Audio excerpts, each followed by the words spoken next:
I'm excited to talk to you. We have quite a few questions to go through, but first, I want to get a little background on you.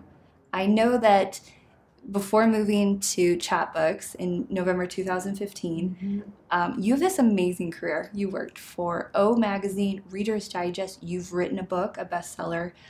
You've created courses. I mean, you have done a lot in a very short amount of time, it seems. So maybe guide us to how you got to Chatbooks ultimately. Yeah, definitely. So I was an econ major in college, which is kind of surprising sometimes when you look back what I did 10 years immediately after that. But I love telling stories. I also love reading stories. And so I moved to New York City and became a magazine editor at places like the Oprah magazine. I was the food editor there. I traveled the country eating and drinking and meeting people and telling their stories. And I loved it. It was honestly my dream job. And along the way, one of my favorite types of stories to tell was that of entrepreneurs themselves.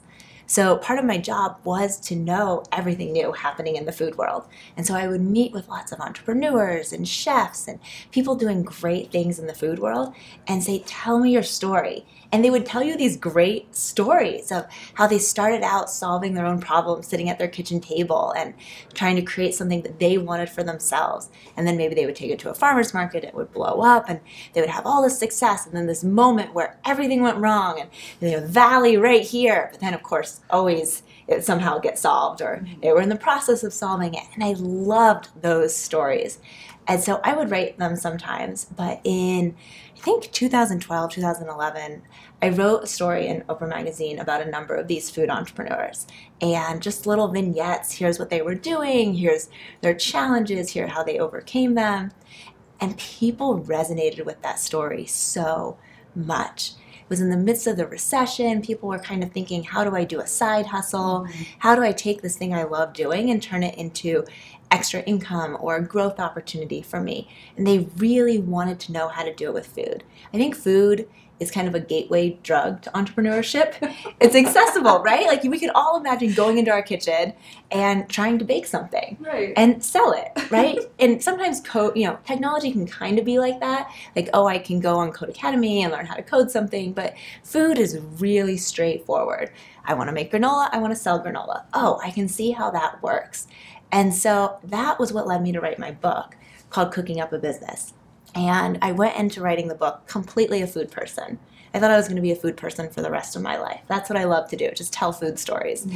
And by the end of it, I was entranced with entrepreneurship in general, business, what these people were doing, how they started from nothing. And really, I was spending so much time writing these stories that I thought, this guy did it and this woman did it, and maybe I could do it.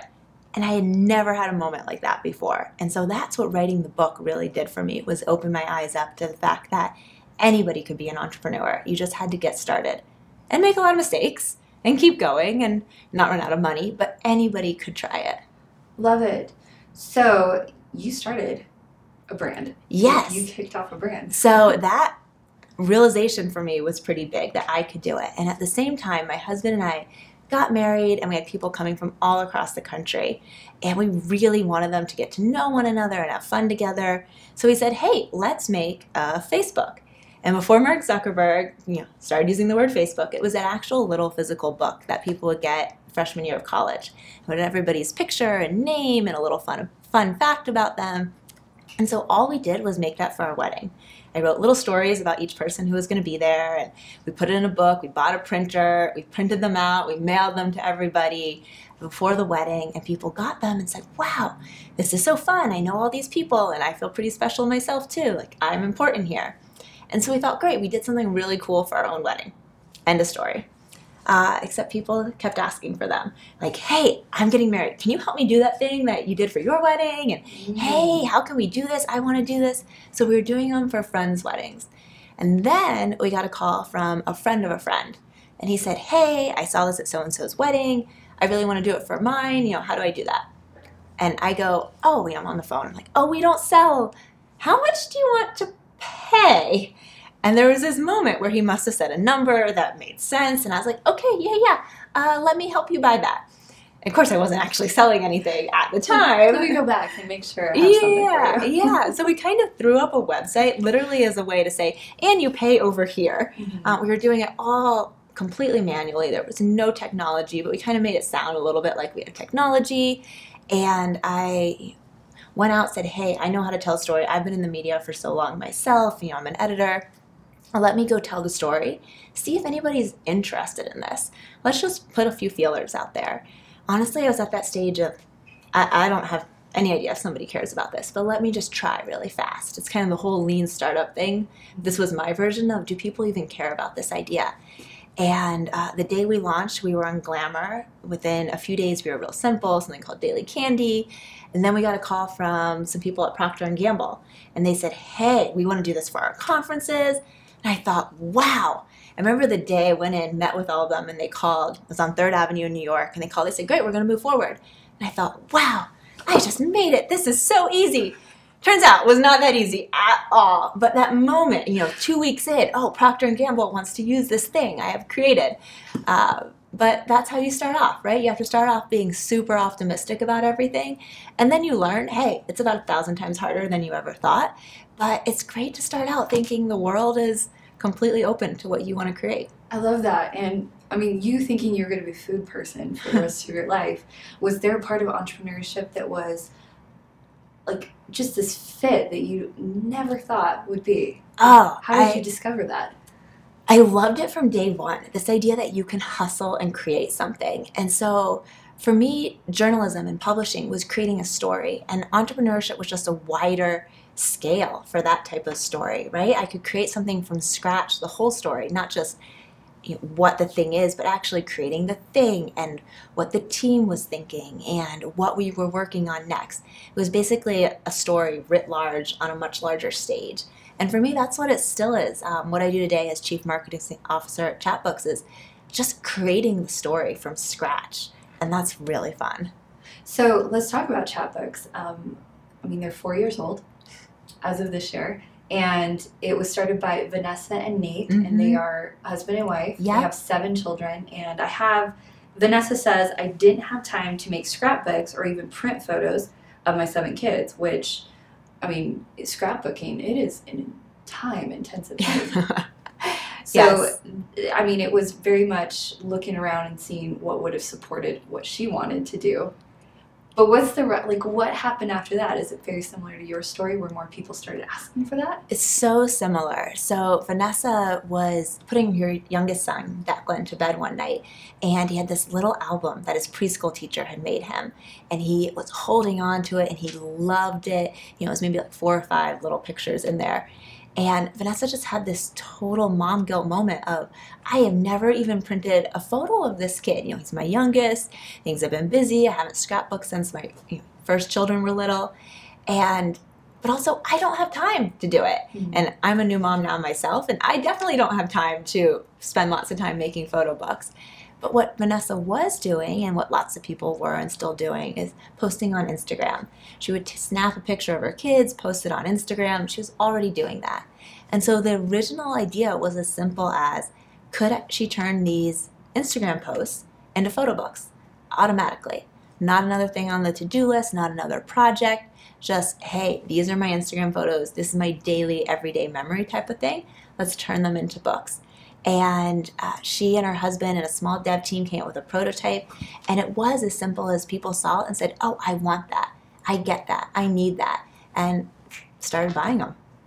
And then to kick off, we were talking about in terms of timeline, because really they launched, and it wasn't until October 2016 when the video that now has 16 million views.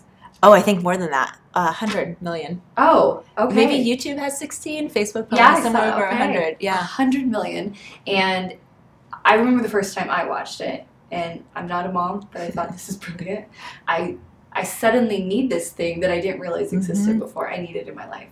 And let's look at example, because when I was thinking of photo books, just pulling photos I was like, well, is it still going to look like I did it? Oh, it definitely does. They flow in right like this. As in, will it look like it's amateur? But no, that is beautiful. But it's actually part of the genius is, again, if you don't have time to make photo books, you don't want to make decisions. And so it's just one photo per page. And you can decide to include a date and caption like this or not. But that's part of the reason I think it looks so elegant is there aren't a lot of options. And when you don't have a lot of options, we just do the work for you, right? So it turns out one photo a page looks really nice and clean and modern. Same with this, right? Like there's not a lot of cover options going on. Just one nice photo and you're done. So there's, I'm not good at making design things either, but there's fewer things to mess up if there are fewer options. Yes, I love that. And I know a lot of people who have a stack and they look so nice. They just have like volume after volume. Yeah. And then I was surprised to find out that the price per book is so small. These are so affordable. $10, which is lunch, right? We're gonna go down the street later and get lunch. It'll be $10. So, and you get all your memories for $10. That's amazing. So tell me a little bit about when you started with Chapbooks in 2015, the end of 2015. You had already relocated to Salt Lake City. So we had moved to Utah and met Nate and Vanessa, saw a lot of similarities of what we all believed in and mission statements and things like that. And Chapbooks acquired Guesterly. I joined the Chapbooks team. And to your point about what was happening at that time is Chapbooks had been rolling out. People loved it. They were really into it. They were telling their friends. And Chapbooks was growing really well by word of mouth. And so we had just started to get into things like advertising, but we wanted a way to scale that word of mouth experience. So I'm your friend, you're over at my house, I'm showing you this stack of books, and I'm saying, oh, it's so easy, give me your phone, I'll just show you how I do it, click, click, click, and then you see this, and you're like, yes, I want that too, right? That's how people were finding out about Chapbooks, was their friend, that kind of cool mom friend next door. And so we wanted to create that in a video. And so we worked with the team called the Harmon Brothers, and they helped us create what we call the real mom video, because it's a real mom. She's not telling you the, varnished truth. It's all straightforward, and here's what's going on in my life. And she was meant to be that mom next door that is telling you about this hack that you just need to know about. And by the way, she's just like you. She gets that you do not have time to make photo books. And so that was when we created that video and really kind of exponentially grew our audience from that video. Now, the Harmon Brothers, they had a series of successes. You probably knew going into it that, like, if someone's going to do this really, really well, it's them. But did you anticipate 100 million views? So the Harmon Brothers are really clear up front that they can help you create a great ad. And an ad, of course, is something you have to put money behind. And then maybe or maybe not, you get organic virality. And we were really lucky that that video resonated so well. And in that era of the Facebook algorithm and things like that, we got a ton of organic virality from it. So it was one of those things where we were hopeful for it, but we did not expect what we got from it. So that's amazing. So in terms of you being a storyteller, you knowing data-driven, you came in when you met with the Harmon Brothers. How much of it was you dictating, saying, this is a story we need to tell, versus their formula, which we know, like, they know how to do what they do really well. True collaborative process. We already had a pretty well-established brand. We had more to lose than, say, other brands that they'd worked with before. And we also knew what made our product very unique. Because we have regular photo books. Like, you go on a trip, you make a photo book. We also have this unique thing, the series, which was Vanessa's original idea. It's just as you add photos of your normal everyday life, you get a new book of 60 pages, a new volume in your collection. So we decided to really focus on that because it was such a unique, different thing in the market. And we knew already that moms were the people we wanted to reach. We had this concept that we wanted to feel like a real mom talking to you. And then they added so much creative genius from there. Obviously, so much of the funny comes from them. I cannot make up jokes like that, but they and their team of amazing writers are really funny like that. But I would say true collaborative process. We knew our customer, we knew our product and the insights around that, and they were able to really take that and create something people wanted to watch and share. That's a really hard combination to educate people who aren't familiar with an offering like this, but then entertain them. It definitely is. And the Harmon Brothers have a formula they use, but it's essentially, funny, funny, funny, education. Funny, funny, funny, education. There's a cadence like that, and there's just enough funny built in that you keep watching through the education because you want more funny. Right, right. So you as the CMO, I want to know a little bit about those initial conversations with Vanessa and Nate. What was the objective? What was the clear goal that they needed you to fulfill on? So when I joined Chatbooks is what you're talking about. Right. It was to run marketing across the brand. So it was to get the word out. It was to get our customers engaged and buying more and learning more and interacting more deeply with the brand. But I think of my job as kind of three main buckets. And bucket one is to get new customers and help them understand what we're doing and engage with the brand. And that's through advertising. It's through lots of other channels that we've been experimenting with. And then bucket number two is to engage our current customers and make them more a part of the brand, help them buy more, things like that, and just engage more with what we do. And then the third part is, what story do we tell? And what does that mean from a full brand perspective? And so those are the three buckets I really focus on. Pretty straightforward. Yeah, pretty straightforward, yeah. So I remember listening to you at the first time that I didn't meet you, but I heard you, was at the Silicon Slopes. It was a tech summit. Yeah. You were on a panel, and I remember you talking in terms of you were so clear on what you were setting out to accomplish. And I know a lot of the audience members were asking you questions, well, but how do you, and they kind of sprawl, be a little bit of a creep over to here, and you were so gracious in the way you would recenter kind of the whole room. And I'm like, I need to know more about Rachel. Well, thank you. I was so impressed with just the way you were able to just bring clarity to every conversation. You're like, it's not rocket science. It is really about these things. Yeah. Specifically. Well, I think it's very clearly give people what they want and need. And if you can do that over and over again in any context, whether it's your customers, investors, your boss, your team, if you can give them what they want and need and just be really clear about what you are giving them, it helps everybody, right? So that's that clarity and that give. I guess the word give, clarity, over and over again is what most of us want when we wake up in the morning, right? None of us want to be confused. We all want something we need and we want to understand what that is. Right, and to be understood. Yes. I imagine your audience is really clear on how you understand them. Yes, that's a great point. If you reimagine anything they know, you have their best interest in mind. I'm so glad you said that. That's definitely something we should try to do and do try to do. Now, let's talk about, you mentioned team. I imagine you've worked with some pretty big teams in publishing, anything that you've done. When you look for team members, you look to grow.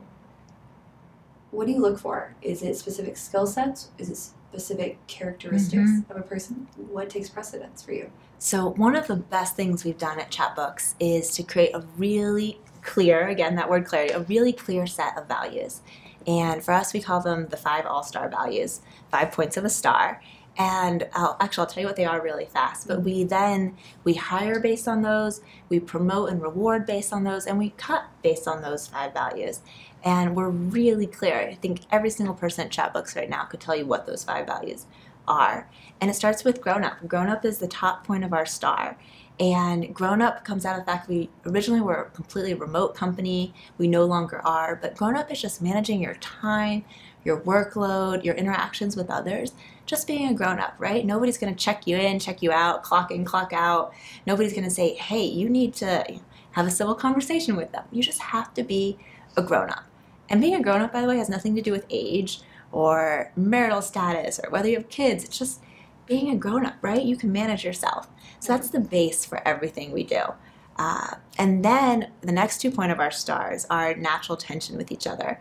And they are ship and amazing. And ship is get stuff out the door, right? We're still in startup mode. We still have to hustle. We are not going to spend a year doing one campaign or one code release or something like that. We are shipping things nonstop. But there's also amazing, right? And sometimes you want to be amazing. And so there's always a tension between those two. And even right now in our team, we'll say this is a ship project or this is an amazing project. Or the words are ship, but the design is amazing. Because sometimes we just have to say, which side of the spectrum do you go on here? And of course, what you'd always love is to have ship and amazing. Oh, yeah. But you can never have both of those all the time. Yeah. Just impossible. Done is sometimes just better than perfect. Yes, exactly. And we try to clarify which one that is. But every once in a while, somebody should just be amazing. So we started with those 3 values in the beginning. And then we took our leadership team offsite and we said, hey, do we stick with these 3 values, or do we need to add something else? Do we change something? What is it? So it was a true team process to actually add 2 more values, which are the bottom points of our star. And those are kind and optimistic. And a lot of that was driven by the fact that many of us had worked at places where people were grown-ups, they could ship, they did amazing work, but it wasn't that nice.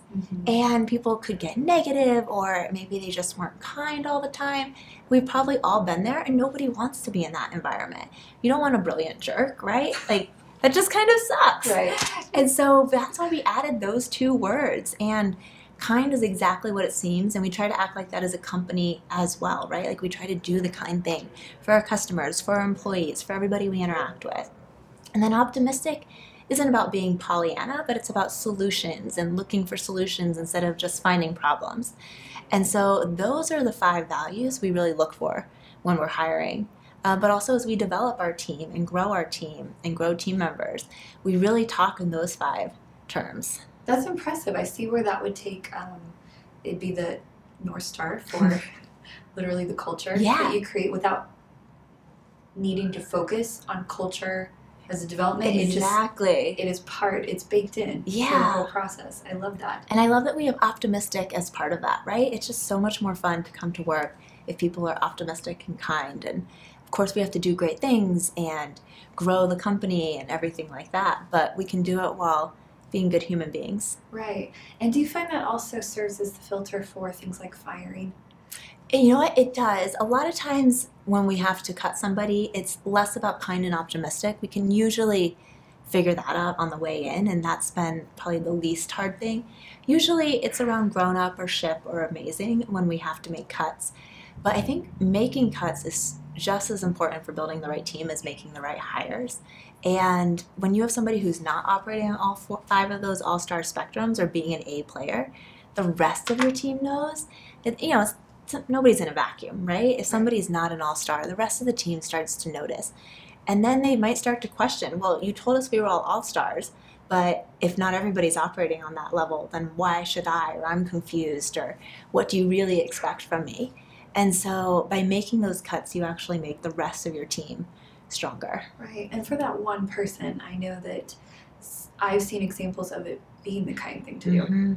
Let them go and do the next thing, which is might be more aligned. Yes. One of the things we like to really think about at Chatbooks is that everybody wants to be a valued, respected member doing meaningful work on a winning team.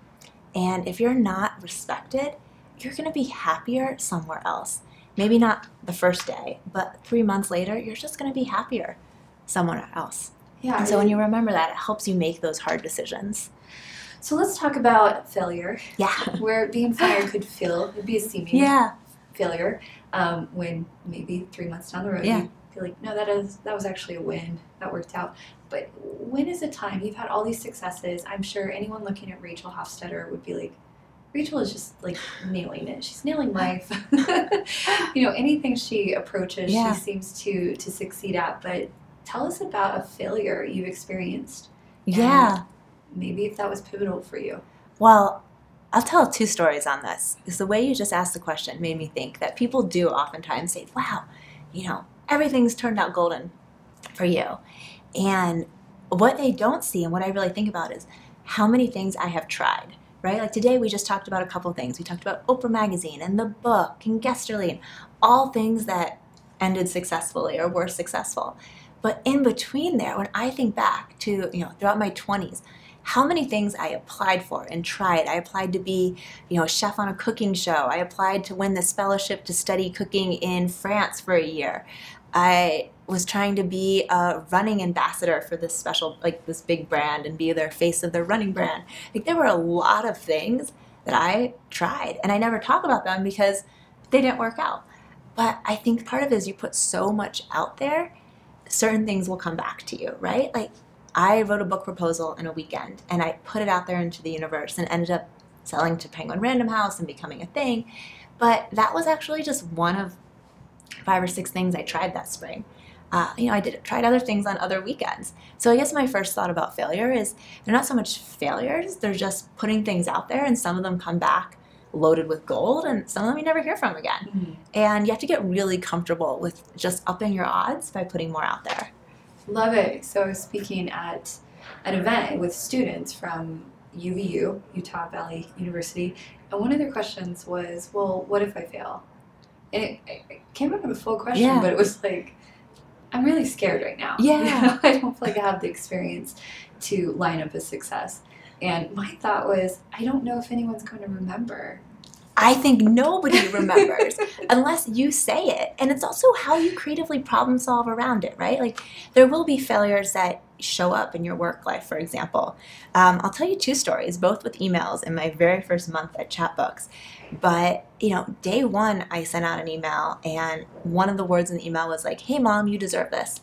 Well, turns out not all of our customers were moms. And so they wrote in, and they were not happy about it.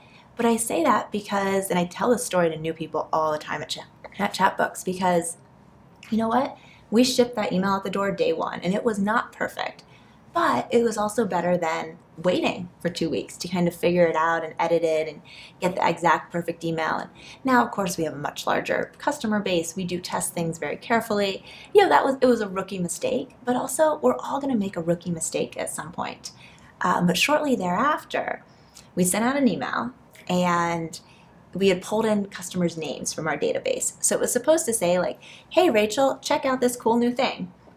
Except somehow, fog of war, somehow the database list got scrambled. And so instead of saying, hey, Rachel, it said, hey, Bob, check this thing out. And all of us, it goes out, tons of people. We start getting tons of responses like, hey, my name's not Bob. My name's not George. Like, people were literally writing in nonstop. And so we had this moment, and I remember sitting there with our team saying, wow, what do we do? And I think it was Dan, our COO, who was like, well, maybe it's just change your name day. And it was so silly, but we put it on social. We said, guys, ha ha ha, it's change your name day. Did you know? By the way, check your email, see what your new name is. And everybody commented, thousands and thousands of comments like, ha, my name's Violet. Ha, my name's Jenny. And it was so fun. And when people wrote in, we were like, yep, ha, it's change your name day. Now, obviously, this was a mistake. We did not plan it. But we were able to be creative and problem solve. And of course, now we have processes where it's all tested much better. It would never happen again. We learned from it. But we still tell the story all the time to our team because it's to encourage other people that, you know what? Something goes wrong, you don't get fired. We don't hate you forever and ever. It's not like that. It's like, hey, we learn from it. We have fun with it if we can, and we keep moving on. And everybody can make mistakes, right? Like those 2 mistakes I just told you were mine. And so I own them. And that means like, hey, something else goes wrong. Well, all of us do it. Right. And I would say that a lot of my process, might be true for you, comes from the mistakes. Yeah, from the little mistakes. totally. Like, oh, we should probably refine this a little bit more. And then it gets tighter. And it's hard to see when you have just success after success. Yes. To see what could we do better on. Yeah. No, exactly. You don't learn if you don't make mistakes. Because you know what? Otherwise, you're going to make that mistake eventually. And so you have to put it out there to make it. I love that. That is a great way to just maybe have fun with this otherwise moment of, oh, Bob, what's happening? Yeah, we actually saw another company do something similar a few weeks ago, and it made all of us laugh again at Chatbooks because everybody got the wrong name email, and they took a different tack. They were very apologetic and things like that, and that also made sense for their brand. But it was fun for us to remember that we had a really fun, new name day. Love it. Do you still have, change your name day? Has that become... We don't. Oh. We had it as that one day, but we haven't done it as an annual thing. It would be fun. I mean, hey, it was kind of like a lottery to see what your name was. And some of them were random. You forget how many names there are in the world. Yeah. So let's talk about... obviously, you learn from successes and failures. It seems like you are a person who's always scanning for an opportunity to just improve. How else? How else do you organize around self-education or self-development, leadership, just becoming better? There are a few things. One of my guiding principles for my whole life is, there's a saying, I actually don't know who said it, but that you're the average of the 5 people you spend the most time with. And I probably think of that every other day. I always come back to it. It's just a gut check. And I truly believe that. And so something I try to make sure is am I surrounding myself with people who I can really learn from constantly? And not in a formal way, but just how they behave, how they think through things. And really lucky that the people I do get to surround myself from, either people like Nate Quigley, the CEO of Chatbooks, or people on my team that I've brought in that I've worked with before who are just very sharp on various things, or friends that I spend a lot of time with. And that just makes me sharper and more clear about how I want to show up in the world. So that's the first thing I think about that all of the time. Love that. And the second thing is trying to pick one area at a time, something where I know I need to learn more on it. And right now, what I'm actually focusing on is trying to learn how to be a management consultant. Not because I want to be a management consultant at all, but I spend a lot of time, talking to our board members and future investors and things like that. And I've noticed that, hey, I'm not as good at making charts as I might want to be. And so I said, wow, if I were to go out and figure out how to do that, the people who are really good at that are management consultants. And so I called up some friends who are management consultants, and I said, hey, can you talk me through what you learned when you were a newbie consultant? Like, how did you learn how to do this? And honestly, one Saturday of phone calls, people gave me book recommendations, course recommendations, talked me through a few of their processes, and I kind of made my own course out of that. I have 3 books that I'm working my way through and using the examples and things like that, and hopefully in the next month or two, it's kind of been a Q1, Q2 project for me. But I'll feel like, wow, when somebody says this type of chart, I will actually know exactly what they mean and can make it myself. So I think it's that. It's picking one big thing at a time that I see a gap in, and then just trying to self-educate around it. So we're reading the book Essentialism right now, Yes. which most of it is editing. Yeah. Like editing out the things that are not necessary.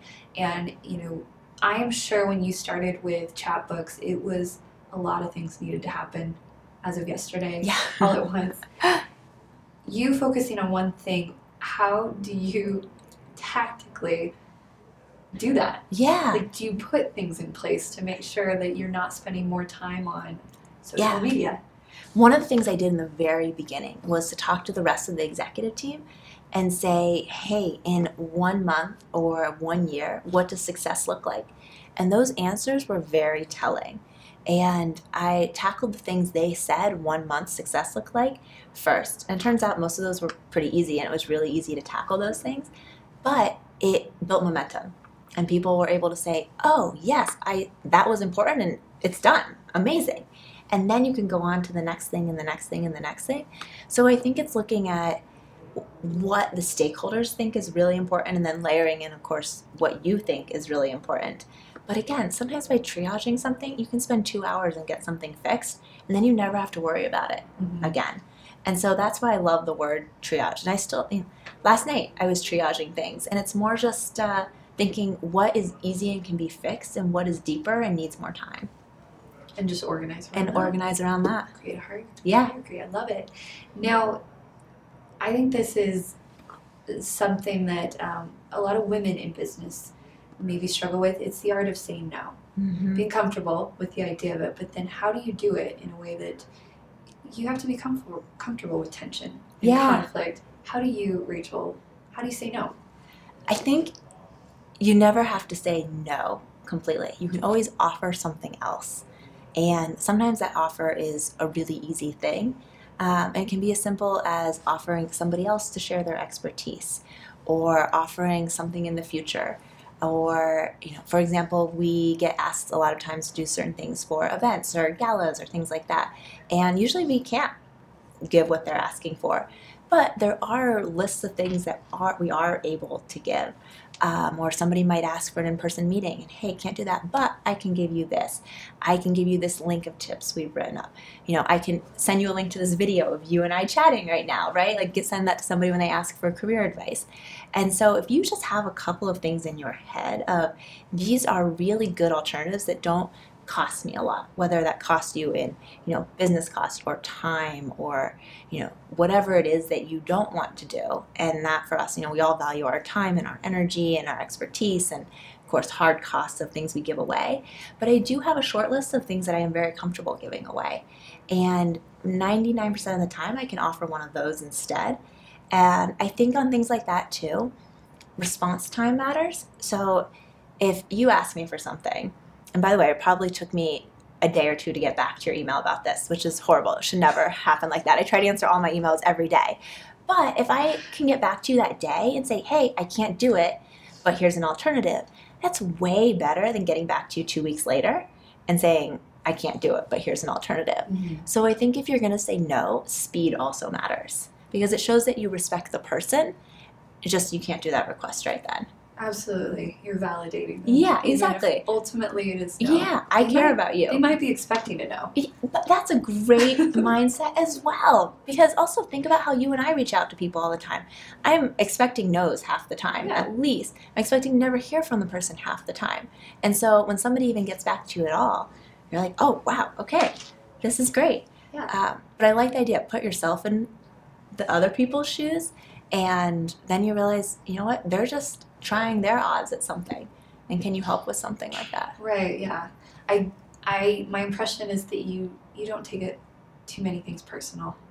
That's a great, I don't think I do. And I'm really glad you said that. It's just, it is what it is, right? We're all putting things out in the universe.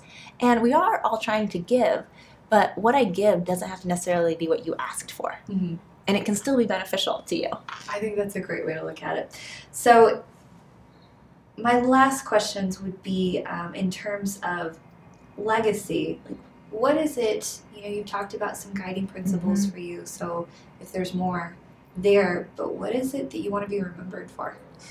Such a big question. It is. I'll take it into just to the marketing scope right here. What would I want to be remembered for with my team and what I can do from a marketing perspective? And I think it's really that combination of creative and data and using those two together. And I feel like those are the two sides of my brain. Those are the two parts of my background that I've really combined together, both that deep analytical data that I got from studying economics and really digging into that. And then that storytelling that I got from my journey through the publishing world and some of the best, working with some of the best storytellers in the world doing that. And what's what I try to bring to my team, because we want to go out there in the world and how we interact with each other and what we do at Chatbooks and say, hey, let's be really creative. And at the same time, let's really dig in and analyze this and ask smart questions and do the science, if you will, and see what the data tells us. So I really try to mash those two up. And on top of that, have some fun with it because we can't take ourselves too seriously at all. But I'll tell you how that actually shows up. So every Monday, we have our whole team gather, our whole marketing team. By the way, we're called the Marketeers, like the Mouseketeers. Ooh. We have some fun there, right? Like we're not the marketing team, we're the Marketeers. Right, that's a cool kids club. It's fun. It's totally cool. And we do two things every week. First one is we have a data party. By the way, data because nobody knows how to say it ever. So we're like, you know what? Tomato, tomato, let's just say data, and then everybody is validated in how they say it. And nobody has to feel self-conscious that they're saying it wrong. Like, we're just data. It doesn't matter which way you want to say it. So we have a data party, and, the analysts and stuff, they're used to thinking in data. But our creative team, our designers, weren't initially used to that, and yet everybody gets to share a piece of, we call it data, that they found that works with what they do, that informs what they are doing. But then we also do something called How I Chatbook, and we walk through a customer's experience and what their insights are and what their why is as they make a chatbook. And for our design team and our writing team, like that feels very obvious to them. Like, oh, I'm listening to a customer and I'm talking about reasons and feelings and things like that. But for our analysts, that can also be something new for them, that storytelling and listening and customer insights and stuff. And so everybody kind of gets out of their comfort zone a little bit and tries to exercise both sides of their brain. And we do that as every single Monday so that you're always trying to use both of those brain pieces. Love it. So, the last question I would have for you is, what is one piece of advice that you would offer the audience in terms of figuring out whether they're a food person and ultimately turns into this, figuring out who they are and what they want to do? Yeah. So try something, put it out there. And I know we did talk a little bit about failures, but just putting tons of stuff out there, go deep on things, but keep trying things. I guess I would just say don't be afraid. Try something, put it out there. If it doesn't work, oh well. Go on to the next thing and the next thing and the next thing. Because statistically, some of them have to work. And of course, you wanted to make sure you do them well enough. You know, don't make them throwaways. But put it out there and don't limit yourself. And when something doesn't work, move on from it. You don't have to keep replaying that tape in your head or anything like that. Just try the next thing. Because one of the next things is going to work out. Always does. Guarantee it. That is so in line with Seth Godin, what he says. He's like, do the thing. Yeah, just do it. Don't talk about it. Do the thing. You have to create the thing in order to turn it into something well, else. I really come at that, you know, when I wrote a book, so many people said to me, I've always wanted to write a book. Well, just start writing the book. Or I've always wanted to start a business. Just start it. Just start doing the thing. And pretty quickly, you will figure out what to do next from there. Mm-hmm. But do the thing. Get some momentum behind it. Yeah. Love it. And love you. Thank you so much. This was so fun. Thank you. Yeah, on the Mastermind series and for everything else that you participated. You were a highlight at Mastermind 2018. Ah, I'm so glad to hear. Yeah, it was tons of fun. I look forward to many more conversations. Yeah. Thank you again. This was the best. You're a great interviewer.